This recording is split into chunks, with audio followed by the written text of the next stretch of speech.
Just in case no one has reminded you lately, you are seen, you are valued, you are deeply loved. It's so easy to forget that in a world that moves fast and speaks loudly, every day we're surrounded by filters, expectations, and opinions, telling us who we should be, how we should look, or what success should mean. But when the noise gets too loud, take a breath and come back to this truth. You are already enough, not because of what you do, not because of how you look, but because of who created you. Psalm 139:14. I praise you because I am fearfully and wonderfully made. Your works are wonderful, I know that full well. You were handcrafted by God, not mass-produced. Every detail of your personality, every curve of your smile, every strength, and even every struggle, it's part of a divine design. Sometimes we question our worth because we compare ourselves to others. But comparison is the thief of joy. And God doesn't compare, He celebrates His creation.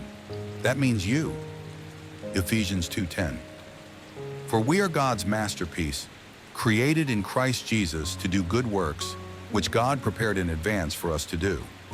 A masterpiece doesn't need to compete, it just needs to be seen. And you, friend, were meant to be seen, not for perfection, but for purpose. You might be walking through a season where you don't feel beautiful.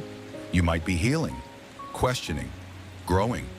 But God sees you in the middle of it all and still says, Song of Solomon 4:7, you are altogether beautiful. There is no flaw in you. That's not about outer appearance. That's about how heaven sees you. Whole, valuable, worth fighting for. In a world obsessed with appearances, God calls us to something deeper. 1 Peter 3:3-4. Your beauty should not come from outward adornment. Rather, it should be that of your inner self, the unfading beauty of a gentle and quiet spirit, which is of great worth in God's sight.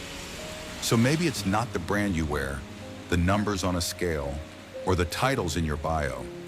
Maybe true beauty is shown in kindness, patience, courage, and compassion. Maybe your real glow comes from the light inside of you. And maybe, just maybe, God is using your exact journey right now to remind others that they are not alone. Isaiah 61:3. To give them a crown of beauty instead of ashes, the oil of joy instead of mourning, and a garment of praise instead of a spirit of despair. If you're walking through the ashes, beauty is still possible. If you're weary, restoration is still coming. And if you feel unseen, know this: God sees you fully, and He calls you beautiful.